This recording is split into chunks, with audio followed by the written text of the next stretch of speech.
East Coast. I'm George Hudson. Got a great episode for you guys today. Got my guy with me, Robbie, as usual. Today's episode, do you really need to be liked? And is being liked more important than achieving your goals? So, Robbie, how you doing this morning? Man, I'm doing great, man. We're summing that thing up the right way. Do you really need to be like, is it going to help you achieve your goals? Is it going to help you achieve your objectives in life? And this is something that we have to bring into question. We have to value this thing because there's a lot of emphasis today on being liked, right? Everything you do on social media is all about what? Being liked, getting likes, getting approvals, and things of that nature, right? And everything we do seemingly has that same kind of bounce, that same kind of vibe. We want to know about, being liked. And so once I get this thing back together here, you guys might be able to see me in the broadcast. Look like Facebook just locked me out. But anyway, let's get on with this thing at hand, the message at hand. So I was thinking about this this dislike business. What's it all about, man? And why do we spend so much time and so much energy locked up in this place, in this space, right? It can be detrimental to our growth and our development. It can be detrimental to so many aspects of our lives because we're looking for a validation point. We're looking for some type of approval. We're looking for somebody to say you're okay, Mm-hmm. right? And I was looking at this documentary the other day, and it was kind of interesting to me that they said when we look back over in time at this generation, this will be that generation where people will actually say it is the most um,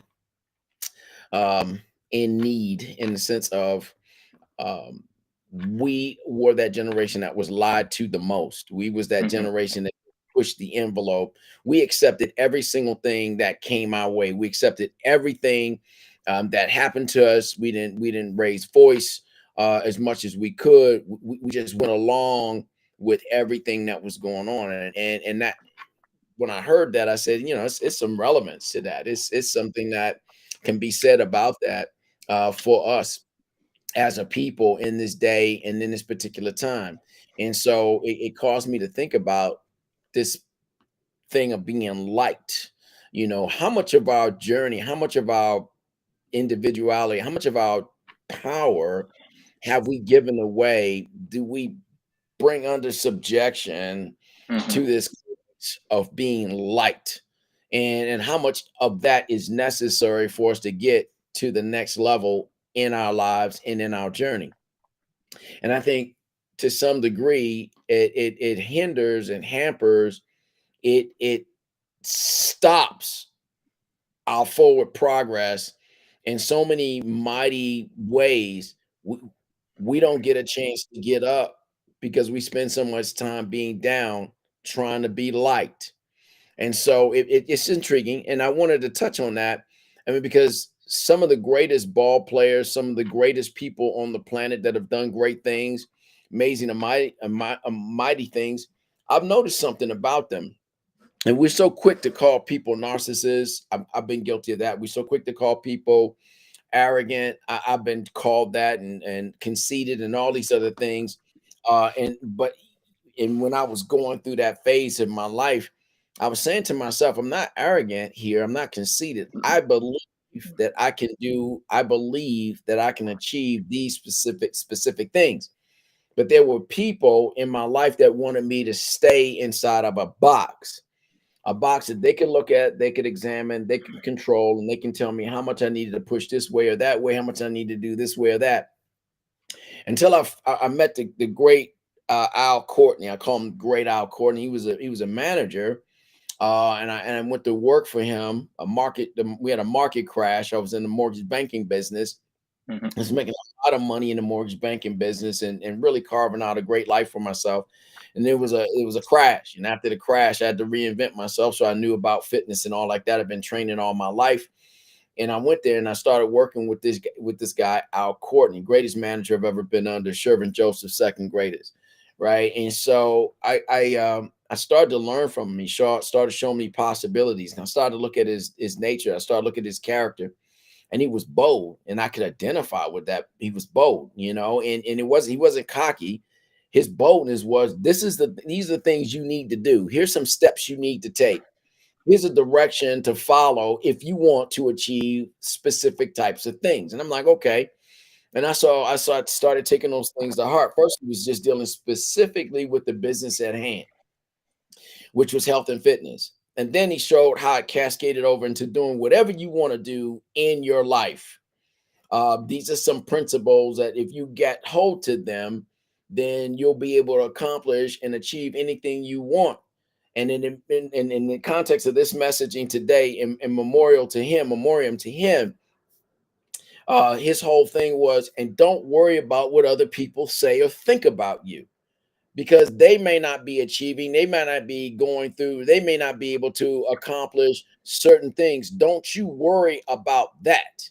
What you need to worry about is this: you need to do the things that are necessary for you to be successful, the things that are necessary for you to accomplish your goals and your objectives, and not worry about everybody else's opinions, because the world is loaded with opinions, and those opinions are like webs of deceit that capture so many people.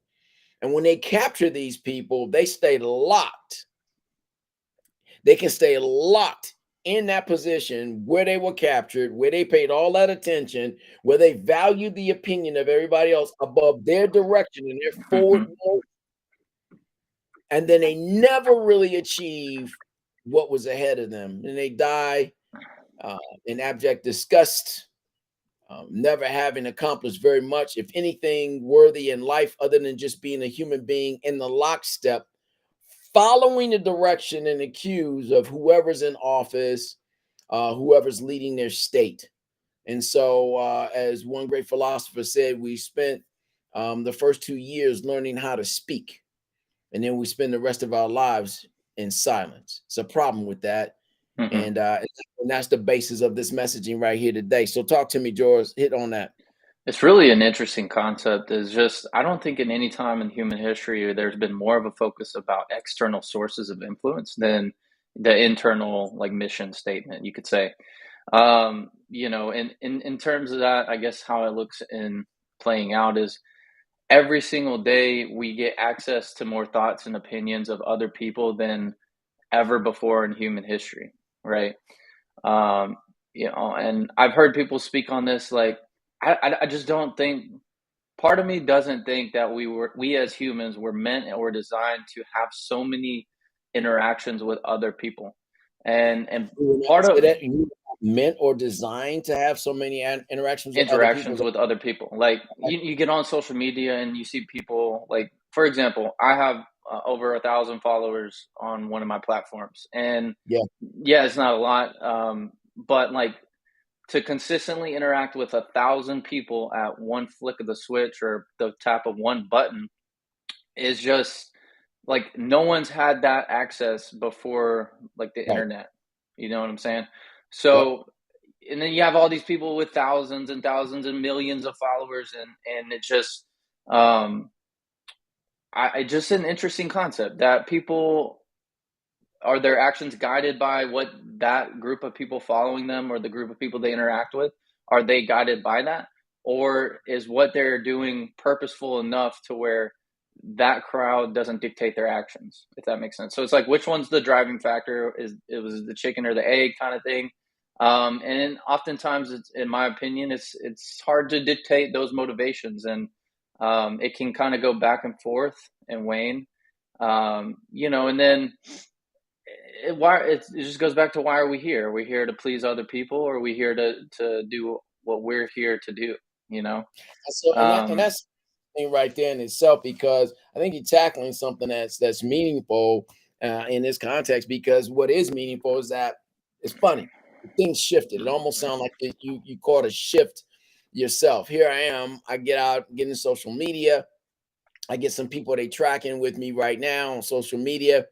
Things are happening, right? And so it feels good. And now you have this obligation of responding. Well, now at this point, did you start responding and having to respond to 1,000 different people? Now, who's driving? Who's actually Who's actually creating the thrust and keeping the momentum? Is it you or is it them? And so it's obviously at some point in time, there's a teeter-totter and then there's a shift. Now, if you believe in your platform and you believe your platform can make an impact in somebody's life, maybe not always Mm-hmm. today, but maybe to the future, you keep on pushing your pedantic. But if you believe that you need to coddle up to the voices of so many that you were initially influencing, and now they, because of their likes, are influencing you, then you become a part of the problem. You're not part of the process of Mm-hmm. disengagement. You're part of I need to be liked. I need to be this, that, or the other. And when I look at these big moguls that have millions and millions of followers, and they may only respond back to 256 different people, right? Well, they got something to say. And Mm-hmm. also they have a machine, a marketing machine and wealth behind pushing out their agenda. At the end of the day, they're only following this much and they're pushing out that much. And they become a platform for everybody else to load their stuff. And they become the machine by which you build your likes, your dislikes. By the end of the day, in the awareness of the human being, the person, what's really important? I mean, what I'm getting at is it's in this process that we talking about right now, this thing we talking about right now, what's the most important thing? The most important thing, is it helping to unlock that person? I know we're going to the definition of who we are, Savage Will 1111, unlock, untether, unhinge, right? So you can get unleashed to do the things that you were built to do, so you don't die with all your genius and all your ability locked up inside because you've been chasing somebody else. You've been wanting somebody else's like. No, you get freed up. And what does it take? So you got 1,000 billion voices out here right now, all on these platforms like this. And maybe one of these voices, maybe this voice strikes you today to say, hey, it's not important. It's not as important as you think to just be liked. And it's, but is it more important for you to go forward and accomplish some particular things? And so it may necessitate a need for building a brand new platform for your creativity, and one that you trust, Mm-hmm. one that you trust in. Because if you don't trust in it, then if you don't get the residual likes, the residual controller telling you you're doing a good job, will you stop, drop, and change everything you believe in, everything that you know you're about, everything your core structures is built upon, which is a part of your purpose for existence? Do you change all of that to follow under this new God? Mm-hmm. Yeah, it's the God of approval, and to some extent, like we need that social affirmation to some extent, but it's like what's driving us. We need a close social environment, and that's I think where social media is like caught on is there's a lot of benefits to it. There's a lot of Tons of it. information at the tip of your fingers. So it's just it's something I think people continue to learn about. I think it's something that you just have to kind of constantly like. I'm a big fan of taking breaks from social media because and you get Why? those well, you get those notifications from your screen time. Like if you have an iPhone, you get those notifications that tell you exactly how much time you spend on your screen. And part of it is just looking at a screen. Like so much of work these days is centered around looking at a computer and that sort of thing. So there's that physical dependency because the screens are addictive.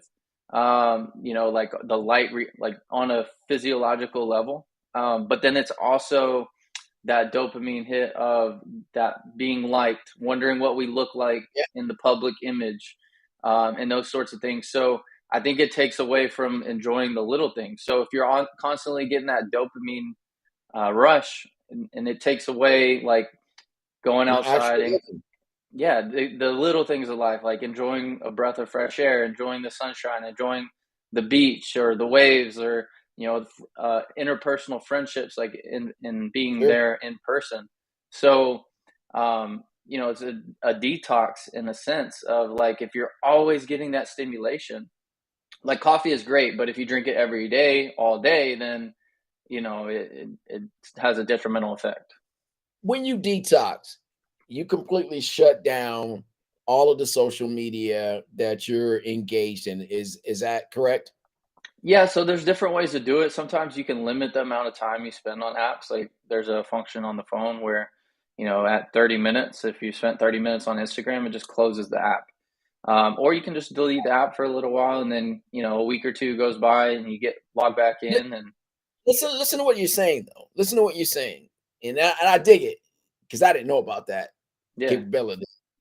But you're saying that I'm into the eighth continent of the world, social basically, media, internet, and I'm locked up in the eighth continent of the world, and I don't have enough control to stop when I want to stop because of this dopamine hit that I'm getting. I'm not saying that about you. I'm trying yeah, to, just people in general. and I can't live without this dopamine hit.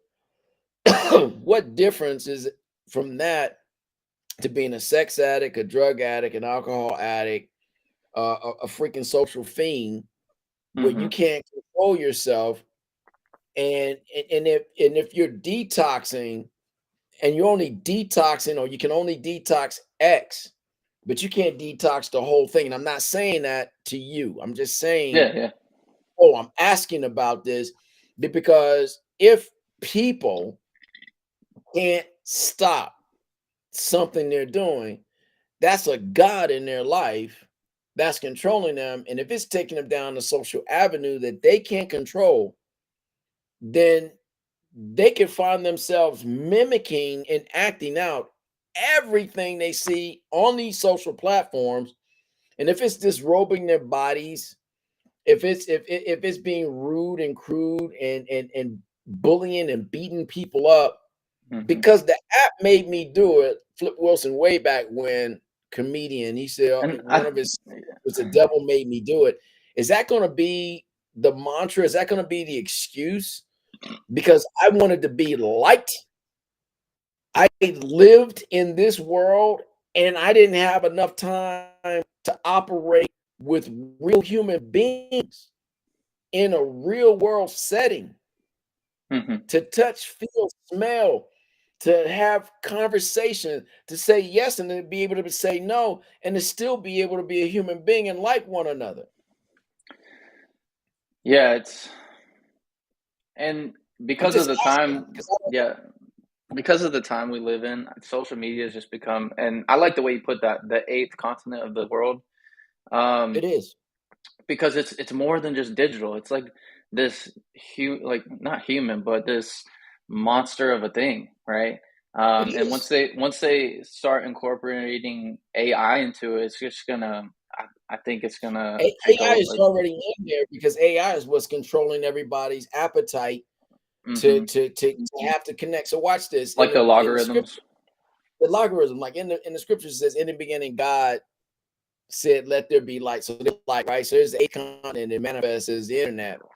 Hmm. And then called a separation between the light and the darkness, and he created a firmament, and we call it land. So the land is the human being that's taking time out from their day, and they're logging in and they're landing in Hmm. this cyberspace.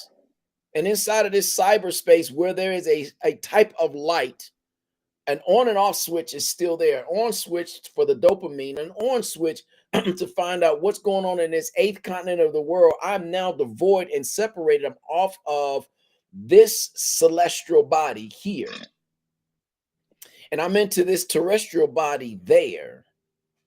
And I'm in a conflict between the two and determining how I appreciate myself, likes, dislikes.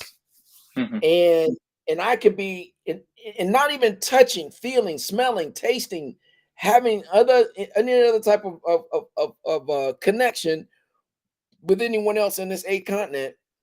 If I see Mary, Sally, Jane taking their clothes off, if I see Max, Sam, Jim taking their clothes off and they doing different type of exercise or doing different type of stuff, and I feel that they're my example. They're my role model now. This is the way I'm going to live. This is how I'm going to get likes. And this is how I might even be able to make an income. This has now become a world. This has now become a God. And this has now become the platform. And that thing can change from thing to thing to thing. And I'm listen, no judgments, but so then humanity is to me stealthily becoming cyborg. And Yeah, there's some a lot of talk about that in the future. We're yeah, becoming cyborg, but we're losing our voice and we and our genius, our personal genius, except for the creators of this world, has been silenced. yeah. And it sounds like 5, 10 years ago might have sounded like this far-fetched fictional conspiracy, but like Right? transhumanism is in the works. Like It exists. merging machine and human is not this fictional concept anymore. And I think we've been closer to it in the past than people realize, but also now we're closer than ever. And just watch some of the clips from the World Economic Forum. They talk about cell phones won't exist. It'll be in your arm, or it'll be a chip in your hand, or there'll be like Neuralink is what Musk is working on, or I, the glasses. Yeah. Um, Here in and Phoenix, Arizona, there was a company that was working with the technology with these glasses right about 10 years ago. They went out of business. They just weren't capitalized and wasn't enough people, but everything in your social media world was uplinked through this, and you could see it through your glasses. So you literally could be connected 24/7 through your glasses with this technology. And in Japan, on from what some articles I've read have shared, and in China, there are in the elite uh, areas people that have certain technologies in their bodies, and they have certain robotics in their homes that enable them to communicate and to stay connected, as it were, to this God AI or the internet. hmm and I think there's so many parallels, or I guess you could call it antithetical principles between natural light and the artificial light. So, and in the Bible, like God is light, Christos is light. So Yeah. it's like the light we were designed to live in is was the light created in the beginning, the sun, obviously, and so much of today's technology takes us further and further away from our natural light-driven environment to where it's this 24/7 monster of I can access anything through this fake light um, throughout the But the day. danger of And this fake light is that it operates on a much lower frequency. well, yeah, and so And the way light most of that, works, yeah, the way it go. comes from the screen is through the LED device. And the reason why I think people have vision issues is Mhm. because the sun is a constant ray of light. It's and then the LED screens though are flashing at such a rate where our eyes can't perceive, but our muscles in the eyes are trying to Mhm. react to it. So it's this constant like flashing. So our eyes Yeah, on a very subtle cellular level are twitching. So and then overstimulated. so the ability to zoom in and zoom out, our natural ability in our eyes, we're losing that because we stare at screens so often and we're in natural light less often. Like there's a lot of things out there you'll see that people get their vision or it becomes more enhanced when they spend more time, especially in the early hours of the day and the Yep, golden hour before sunset in yep, that natural light.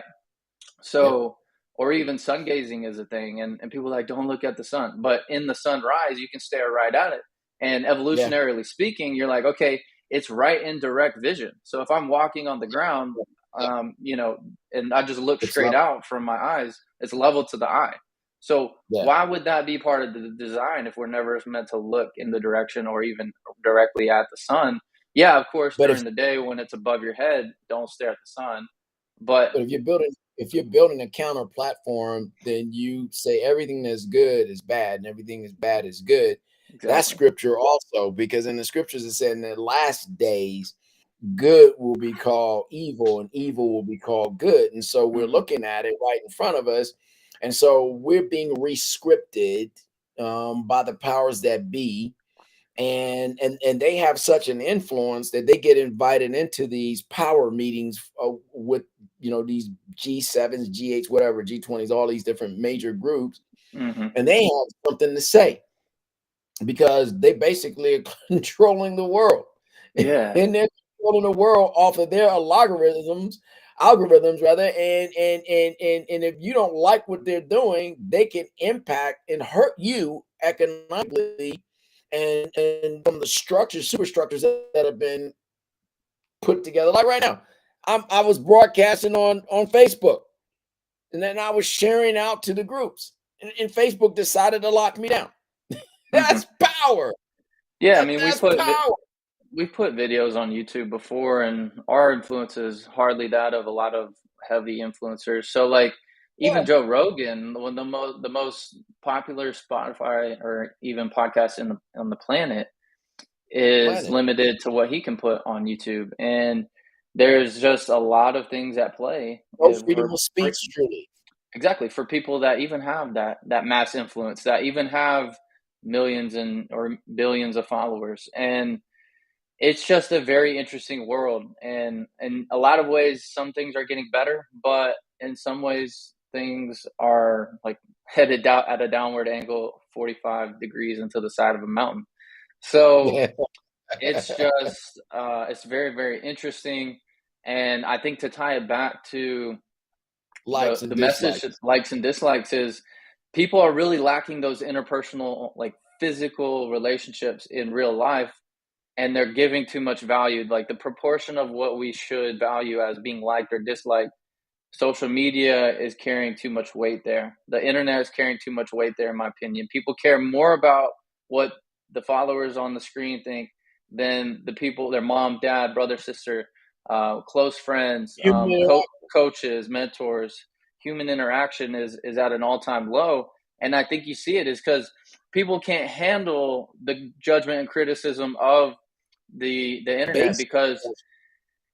because they're not rooted in those close relationships or even the relationship with God, that it the things that people say on the internet carry too much weight in their mind, and if somebody gives them any bashback.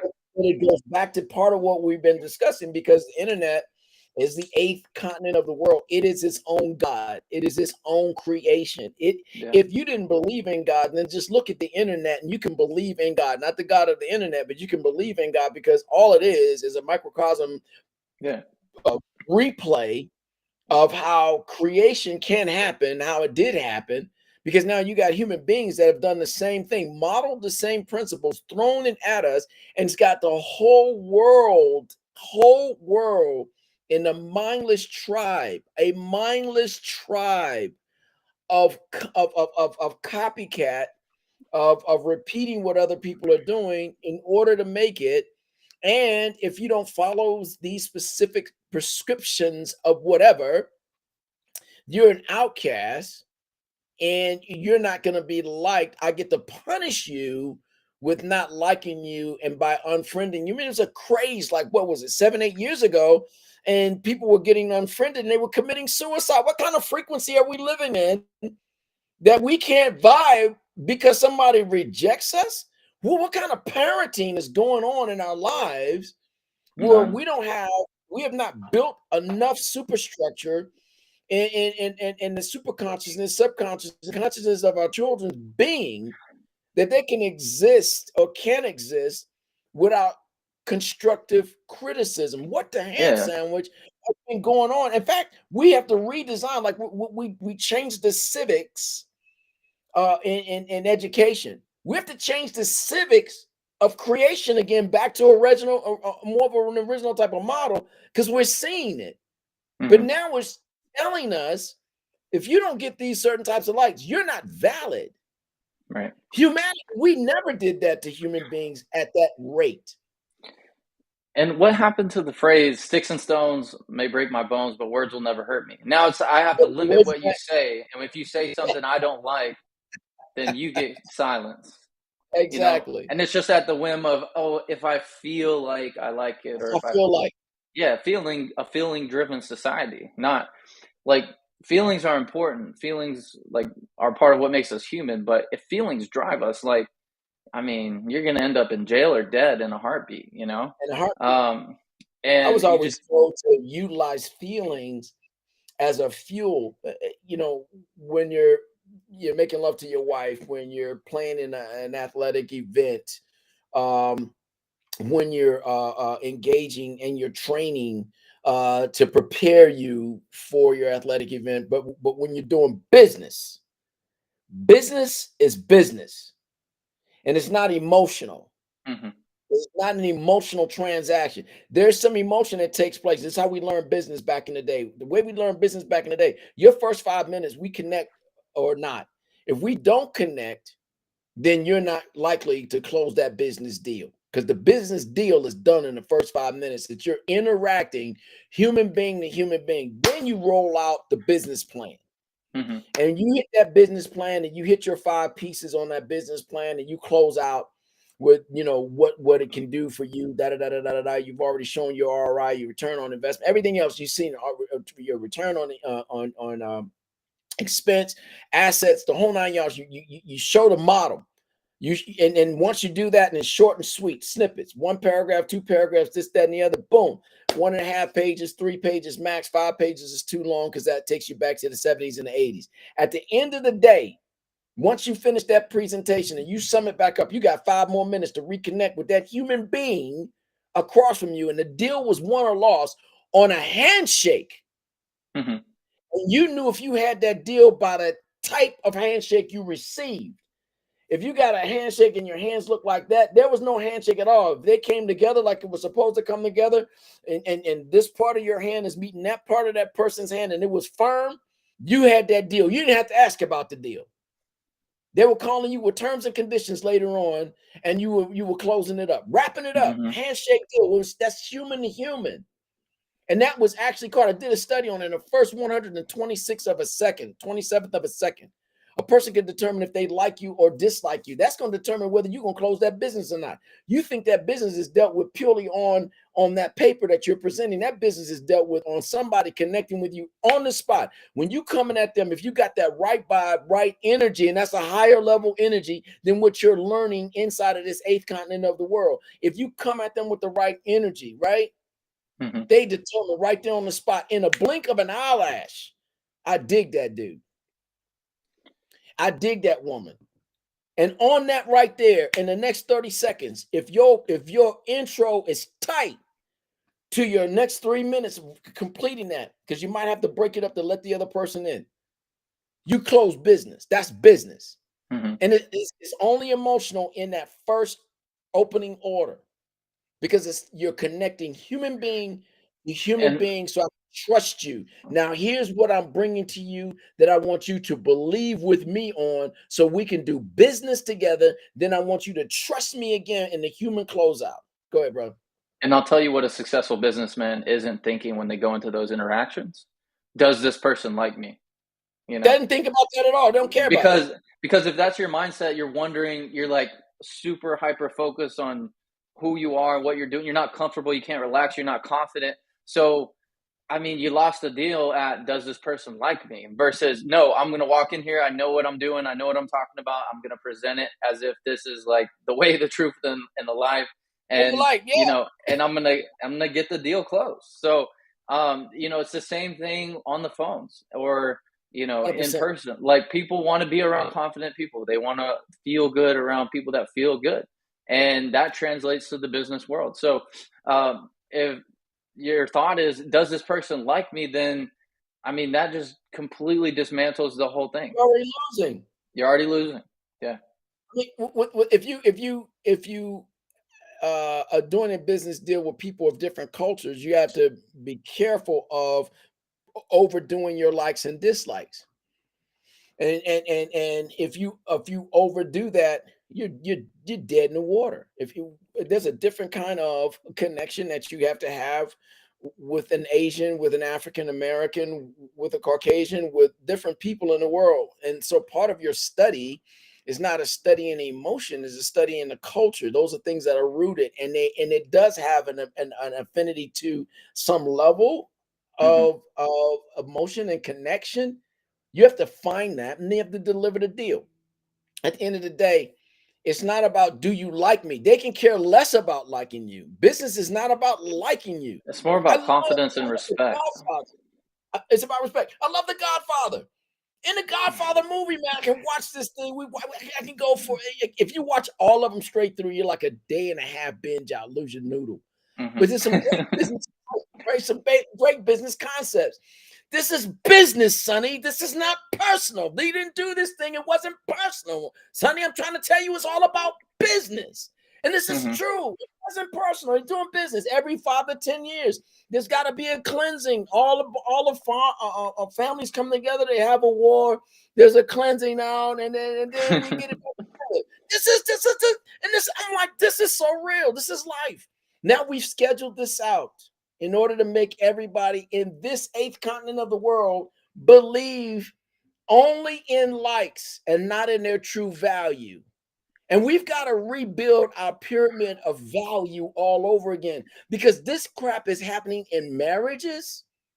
It's happening in just social interaction. So now people are believing that I can't have a great experience with an opposite sex. And now they're going into same sex. And then they're getting into same sex and saying, I can't even have it with the same sex. I don't know what it is, because we've been scheduled to believe our value to be a certain type of thing that someone else is defining, but we don't get a chance to define what makes me anymore. When we were kids, we were asked as kids, what do you want to be when you grow up? Hannah Hampton. I don't even know if they ask that anymore. I don't know. I just don't know. But at the end of the day, a child that kind of had an idea of what he wanted to be in life, kind of had the parents were more responsible to get mentors and other people in front of him. Now I do know that if, like, I was talking to some coaches this week, and some of these coaches that I was talking to, they were like, all parents think their children are going to play in the league. I said, I know. And they're not. But you tell that to a parent in Pop Warner, and you look at that parent that's out of control, that wants their child to be liked so much that they get to play more than everybody else, but concede in silence to giving everybody a trophy and everybody wins the game. What kind of confusion is that? So the child grows up entitled, believing that this is how the world is. And when he gets into the competitive world and gets that hind part smacked and he gets pancaked, and he doesn't know how to get up, because everybody gets up and everybody gets a trophy. And my parents fought for me and they did ridiculous things on the sideline watching me just try to emerge. Instead of helping me emerge and giving me constructive criticism, they gave me a statement and a value system based on likes only, and not putting your work in, and not doing the what the most is, but not overdoing it, because you still want to enjoy yourself. The pyramid of value doesn't exist like it used to. And people say, well, we're a changing world. But the human being, although we've advanced quite considerably, 8-10% ahead of where we used to be 1,000+ years ago, at the end of the day, we still are slow on the evolutionary curve. And slow on that evolutionary curve, there's some things we still have to instill. And if we leave that up to a machine, come on, Neo, I want you to jump on this one. You leave it up to a machine, then the machine is defining for us who we are. That whole thing about Matrix, the earlier ones anyway, was about this machine technology, this machine taking over the world. And this rebel who was trying to find himself and then found himself in a purpose, Neo, disrupts the whole chain, but becomes a part of the machinery itself. I'm like, man, they putting stuff in our heads and they building constructs in our heads all over the place, man. We should do a thing on the Matrix, dude. Yeah, that's another episode we can definitely hit on. So we talked about the problem a lot, and like the direction of humanity, where things are going, all these other things, the issues with the parents and influences and social interactions and relationships. But like, as savage will thinkers and doers who are trying to unhinge, untap, unwind, what's the solution? Here's the solution. I got a pyramid that I drew so I can go step by step, right? Till it becomes a full whole. And so the pyramid, you can't really see it, but at the bottom of the pyramid is a line, and I call it the bottom line. So you on a piece of paper, you can just draw a straight line across, call it the bottom line. And underneath the bottom line, which is the foundation, I have 4 words: have faith in God. I don't care what anybody's pedantic is, because it's not about likes and dislikes. So some people's God is this internet, because this is where they're making their money. This is where they got their belief system. So I have faith in God, period. And then on the second page, I have another line, right? It's on the right side of that triangle, because it's a triangle, it's a pyramid, triangle of value. It says change your direction. If you don't like the direction you're going in, and it's not giving you the yield that you need, and you're not finding your own personal value in the things that you're doing, change your direction. It's okay. You don't have to keep going in the same direction. That's ridiculous. It's insanity, and it's going to make you feel less about yourself. And so then And I I think, go ahead. just to hit on that, to change your direction, this is, I think, where the detox is, where the unplugging, the, um, ridding your mind of the nonsense, the noise. I think that's where that application fits in. So if you're like, change your direction, well, I don't know what I want to do. Well, you got to unplug from all the influences that you're allowing speak into your life and give or take energy to you or from you. So that's where the not only detoxing from social media, that's where fasting comes in. That's where cleaning your diet up. That's where not indulging in the temporary pleasures that give you that false and not longer lasting dopamine hit. That's where, in my opinion, that plays. And then you gain clarity. You gain clarity. Stay right there. I want you to stay right there, because what you're saying right now is exactly what this episode is all about. You're defining what's necessary in your change of direction. Your foundation is have faith in God.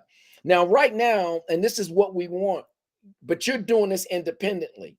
So this is exactly what will help anybody listening today. You're defining what your change of direction is. And when a human being can stop to define for themselves their change of direction, I can't tell you that's right or wrong. You know what's right or wrong for you. Actually, you do at your age. And the fact that you have the intelligence to break down your change of direction, which I want you to continue in, that's indicative of the fact that, wait a minute, I might be connected to something that's not giving me the yield that I need. This is why I can map out a plan so strategically to get me where I need to go. Finish where you were going. Yeah. So fasting physically from food kind of unplugs you from this survival mentality. Like, as humans, we have the 5 senses, and then we kind of have the capability to live above that. And that's the whole journey, I think, that people are on, is to transcend the flesh, live in the spirit realm, be in the spirit as I'm in the spirit. All these things that definitely are relative to like biblical references.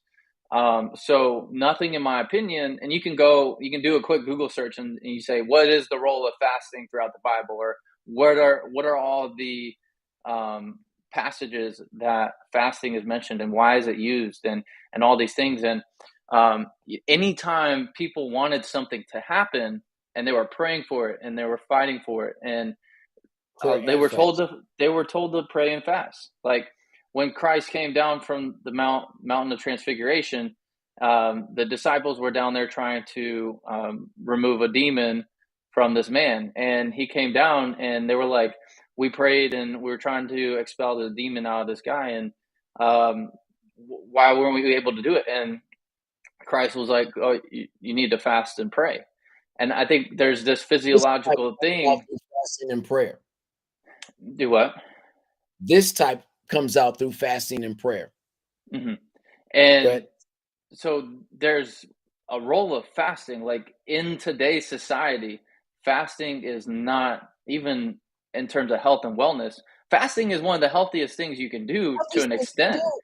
And within 72 hours, your entire immune system regenerates, and the immune system is, and that's why people get sick all the time, is because they're constantly putting in, and they're not taking a break and allowing things to merit. The body cleanses itself, and I think there's mm-hmm. And then there's that connection between mind, body, and spirit, and how that plays out in life. And if you really want something bad enough, you become it, and then you're willing to give up food and temporary satisfaction for it. And that translates to everything. Like, if I want to create a business that's successful, like, I'm not gonna go hang out with my friends, go to the movies, go play basketball, go spend all my free time, with that temporary pleasure. Yeah, all that hanging out with friends, playing basketball, walking around to the mall, buying stuff, like, that is fun and that is beneficial. But if you have long-term goals that way heavier than that, there's a trade-off. You have to give those things up. I call it discretionary disconnect. Exactly. And using that disconnect. Yeah, and you have to think about it. It's not gonna come naturally. Our natural intuition or our natural drive is to find the quickest, shortest path of pleasure, right? I tend to believe we are trained from elementary school to our graves to be herded. Those that break that mold and become foremans or become the owners of the farm who make the purchase on the livestock, they break the mold. And when they break the mold, they're the outliers, as it were. They're not outliers at all. We define them, call them names, peg them as arrogant, bossy, whatever we want to, because they broke out of the herding mentality. We were never supposed to be herded. And because that kills, it stifles all of our ingenuity. It stifles all of our genius. And those people that are breaking the mold, even those that have created this artificial eighth continent of the world, they've broken the mold. And my celebration to them is, you got out. You're out of the matrix. You got out of the herding system. You got out of this one mindset where you don't even challenge anything. I remember just coming up. I solved math problems. There was a formula. There were formulas that were done. I solved math problems not following the formula. My teacher kept telling me I was cheating. She pinned a note on my chest and sent me home to my parents with a note pinned on my chest. He's cheating on the test. I would have to take a test. I passed the test. Then they make me take the test after the classroom in front of the teacher all over again. And I passed the test, but the formula was different. And they're like, how are you getting to the answers? You got to memorize. I'm like, I just did what I knew, what I figured out to do. And so I grew to hate math for a while because I was figuring out the formula. I get into college and I tell my college professor that this had happened to me. And he was like, you probably had some affinity to math and solving problems that should have been nurtured. I said, it wasn't nurtured. But I never wanted to fit in the crowd. My friends that know me always say, Robbie, you're always doing this. You're like always on the move, doing something. I want to get out the herd. We need to get out of the herd. We need to get out of the pack. And everybody finds comfort in the herd and in the pack. But the generals, when the war happens, they sit back and they can see the whole big picture. And they can tell you where to go, how to go, and they can help you understand the mindset of those that are coming in to oppress you and those that are coming in to take over this particular a part of the war ground that has high value, because they're able to see big picture because they're unplugged. And that's Savage Will. Get unplugged. We're plugged in. And you feel bad because you get unplugged. And you start doing things that are creative and that are necessary, but they're unique to you. So that comes to the other bar to finish this triangle, this pyramid, right? And that's change your mind. Change your mind. In this pyramid of value, you've got to have faith in God. You've got to change your direction. You've got to change your mind. And you've got to start building on inside of that vortex, that triangulation. You've got to start building things in there. What are the core things that you believe about yourself? My vision is very clear. Make the tiniest become a great nation. Very clear to me. Make the tiniest set of circumstances become a great nation. Build something out of nothing. That's not possible. It's not possible for you. It is for me. That's why I started church planting and doing other things like that. Build something out of nothing. And then my mission Be an agent of impact everywhere I go, no matter what I do. That's been my mantra for the longest time. Be an agent of impact. Impact somebody's life. 20 years from now, this what we're talking about right now will have more relevance than it does today. Somebody's going to stumble across it and they're going to say, dang, these two guys hit on something. Be an agent of impact. Love one another, impact one another, encourage one another, do these things. Be an agent of impact. This is very clear to me. And then I go into my goal. Build me a nation, one person, one family at a time. Start at home. Build from at home. This is my home. This is my home. This is my Jerusalem. Then when I talk to my family members, that's my Samaria. Then when I connect to the community, that's Judea, Jerusalem, Judea, Samaria. And then in the uttermost parts of the world. Now we touch in the uttermost parts of the world, the new world. This is a new world order. We're living in it. We're talking through it. And then I have to become consistent, routinely accomplishing my vision, my mission, and my goal routinely. I know about the goal settings and all the basic business plan models, and everybody regurgitating the same information. 100%. That's why I said vision, mission, goals. 100%. But what my ingredients happen to be can be different than somebody else's ingredients, and my why behind it can be different than somebody else's why. But mine is to change your mind, affect a person in such a manner it changes their mind, affect a person in such a manner it changes their direction, affect a person in such a manner that they start to believe and have faith in God on the preponderance of evidence built off of systems like what we're talking through right now, built off of everything that they can see and discern and for themselves and learn through for themselves. This is real. And you can change your own game and you can redefine your own purpose and your own plan for your life. And in that vortex, you can start building your own affirmation, build your dreams, build your needs, your wants, your desires, your expectations, build on all these manifestations that you expect for your life. You begin to validate your life. You begin to validate your purpose. And then you don't worry about who likes me or dislikes me. All you need to know and remember is something that one of the Academy Award winners won. You don't need anyone to like you.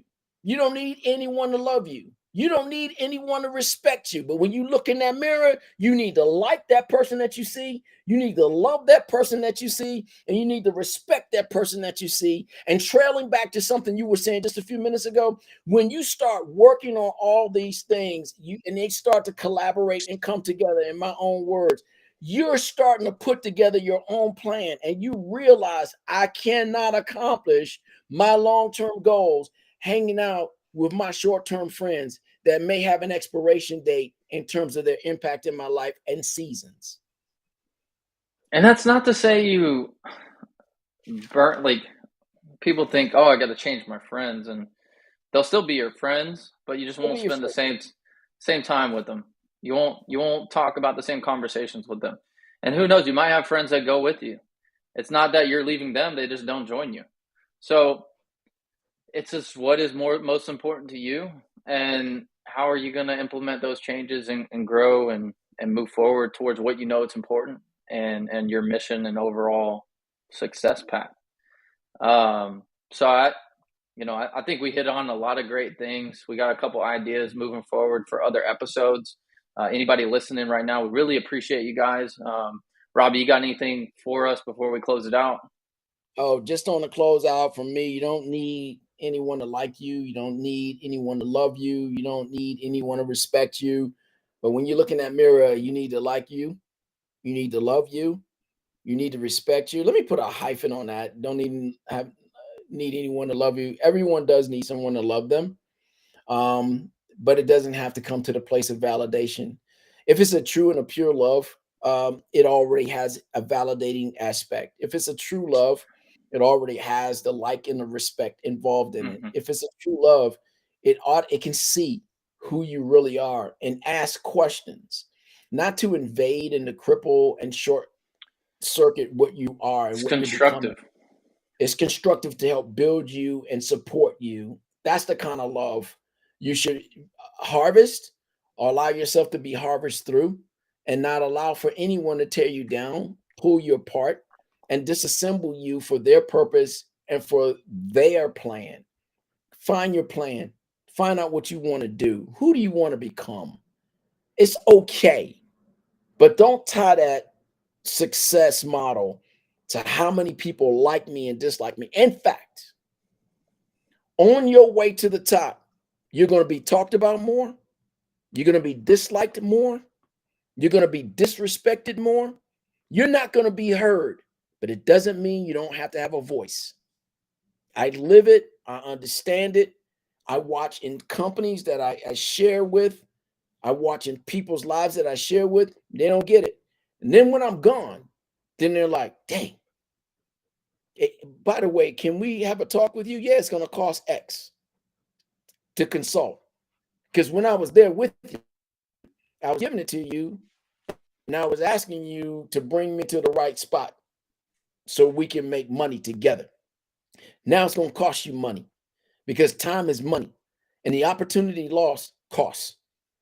So become that person. Be that agent of impact, right? Cause the tiniest to become a great nation. And you know what? Have faith in God, change your direction, change your mind, love this mission, man, you know, that you're on, and just enjoy yourself through consistency. Yeah, I Building a think nation. something I've learned lately is you got to have fun throughout the process. Like Have you can be fun. serious, you can be serious about your goals, you can be driven, you can be focused, you can be passionate, but like still have fun with it. But that's gonna just about wrap us up for today. Again, listeners, we really appreciate you guys. If you like something you heard today, tell us about it. Please like, comment, subscribe. If this hit home with you, share it with 3 friends, and we'll see you back next week at 11:11. Appreciate you, George. Thank you, Appreciate you, fans, Robbie. everybody that's out there. We love y'all, man. God bless. Absolutely. Savage Will out.